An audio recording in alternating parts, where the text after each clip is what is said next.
I was on the grounds in Ferguson. So Wow.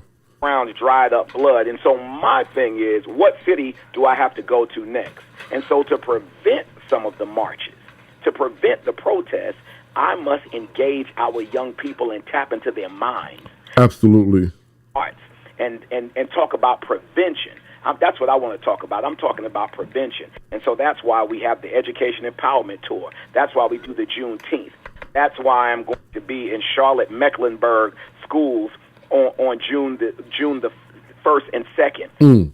Those young people at Turning Point Academy and speaking at graduations. And on June the 3rd, I'm going to be in Cleveland, Ohio, working with hundreds of fathers in Head Start, primarily fathers of color, where I'm teaching them to be FATHERS and not FARTHER. Did you catch that? I dig it. FATHERS, not FARTHER. I'm calling on a nation, man, listen, I'm calling on a nation of men like you and I, that must visit the schools more, that must visit the community centers more, the boys and girls clubs, visit the parks, because you and I both know when a man of purpose shows up, the atmosphere changes. It does. And called to be one of those men of purpose, and that's why I'm called Mr. I'm Possible. I dig it. I dig it. And I'm with it, and I applaud it. Now, just to a follow-up, because what I'm getting is part of the empowerment tour. You're encouraging young brothers that this is the situation. Like it or not, you are accountable for how you're addressed. Absolutely. Right. So we know, okay, all right, that's good, because I just wanted to be clear that that question had to be asked, but at the same token, this question has to be asked. Kind of answered already, but I have to go on record doing this for the listeners. Accountability in the black community. In terms of behavior, in terms of appearance, in terms of education. Talk to us about this, please. Very important. It's very important. I always talk about driving my car, and my car stands for credibility, accountability, responsibility. Credibility, accountability, and responsibility. And accountability means that I am responsible for my own actions. And I do believe that in the African American community, I do believe that we have to foster a sense of being intentional about the success and significance of our children and young people. I believe we have to have high expectations and not expect teachers to be the first teacher. Right, absolutely. Who did I speak?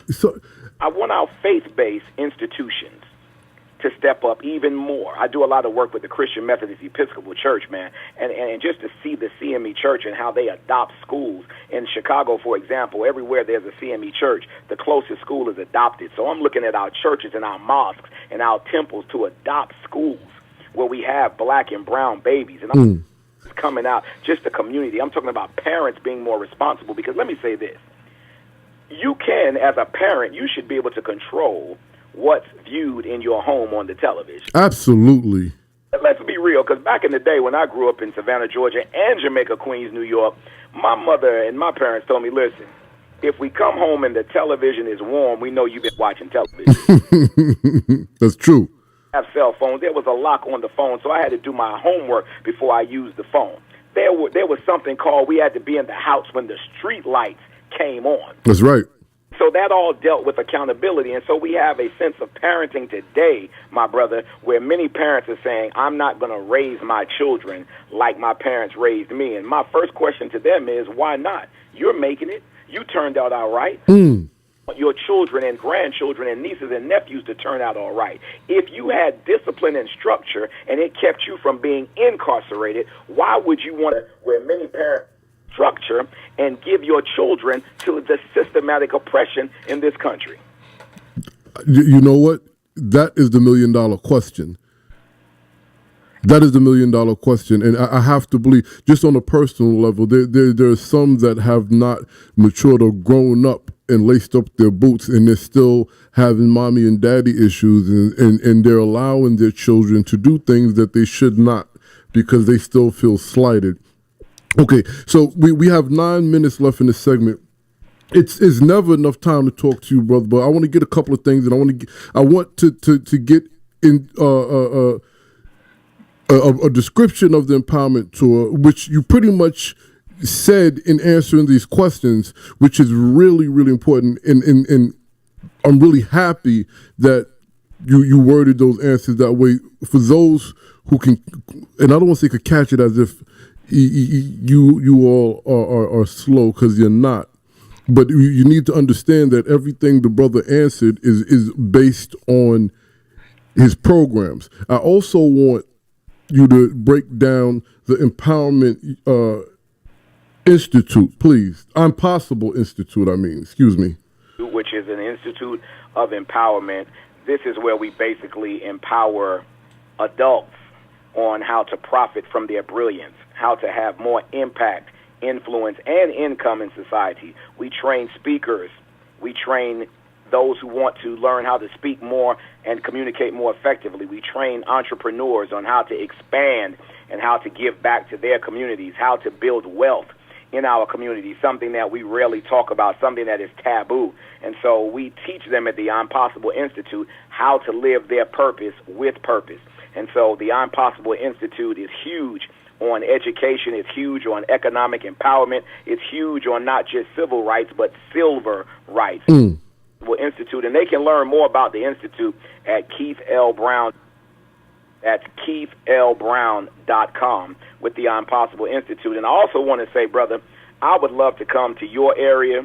I definitely want your listeners, the school system there, to reach out via 860-997-6802, 860-997-6802, as the Education Empowerment Tour can come to your town, your city, your state. It's all about academic excellence. We talk about relevance. We're engaging. We talk about rigor. We talk about college and career readiness. We talk about building prospects, not suspects. We talk about leadership and life skills. And so we empower pupils, educators, and parents. And that's why we call it a pep rally. Stands for pupils, educators, and parents. And so that includes family advocacy agencies. I do a lot of work with federal TRIO programs, Upward Bound, Talent Search, Communities in Schools, the Gear Up program. So it's all about bringing America into where she is definitely supposed to be.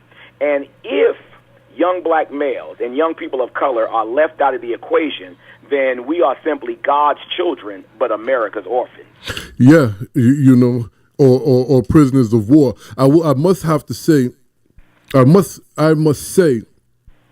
one of the biggest things that I've noticed and I'm truly impressed with is the fact that making money is not. And when I say making money, you're not saying we're going to teach you how to be rich and all this. You're teaching the basic fundamentals to be a productive human being. Everything else falls into place. Absolutely. Because if I don't build wealth, then how can I finance the education of hundreds or thousands? If I'm building wealth and legacy, and we're the only community, people of color, we're the only community that has to apologize for building wealth legally.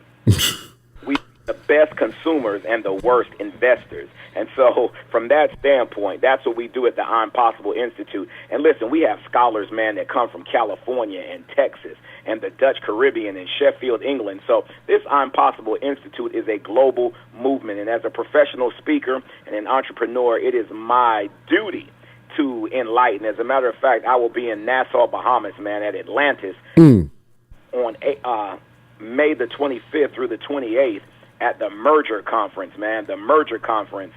They can look at my Facebook page, Keith L. Brown 1911, and Keith L. Brown, Mr. Impossible, for more information on how you can attend the Merger Conference, man, right there in Nassau, Bahamas, the beautiful Atlantis. Dr. Jessica Houston, one of my co-facilitators at the Institute, and so many other people of empowerment, man, and people who have resources that can take you from impossible to impossible. So that's right. Empowerment Tour is all about it. Once again, 860-997-6802, just to learn more about our programs, man. And I just want to thank you, man. I want to thank you for being an advocate for the people, by the people. I just want to thank you so much because you've been doing this for years and years and years. And I just want to thank you for, allowing our genre to flourish in the way that you do. Well, first of all, I appreciate that, and I'm honored. But these things go hand in hand. And so we fight the same cause, and I appreciate you. And we do have to get you and the whole team to New York as soon as possible. Absolutely, we can come take a bite out of the Big Apple because I always tell people, when it comes to that apple, we what we have to do is when we open the apple, we count the number of seeds. But when I open the apple, I pull out one seed and I count the number of apples that could evolve from that one seed. That's right. And that's the math right there.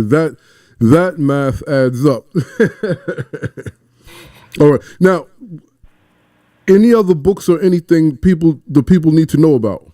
If you go to KeithLBrown.com, you can look up the I'm Possible curriculum, where we have a book on leadership and academic excellence. We have the student portfolio, which tests comprehension, and then we also have the facilitator's guide. And the facilitator's guide is that tool which is used in a relevant manner to guide the student or the scholar. And so we do have the I'm Possible curriculum. We also have other books and resources right there on the website in the online store. And so definitely, man, we're just all about academic excellence, all about, and being more enlightened, because when you are more enlightened, you're not out here surviving, you are living. Right, and that's a big difference. It's a big difference. I don't want you to survive. People say, I'm surviving. No, I want you to be living, because I understand this. There are two great days in your life: when you were born and when you discover why you were born. That's right. Discover why you were born, that's called purpose, and that's what we do. We live our purpose each and every day with purpose, not impossible. I'm possible. Amen. Now, you know what? Real quick, I have one more question based on what you just said. I would like you to answer for the people. So I'm sure at this point they have a full understanding on I'm Possible and the empowerment movement. But I think that this question needs to be answered because not you as in Keith personally, but in general, when you ask somebody, yo, what's up? How you doing? What's going on? How you been?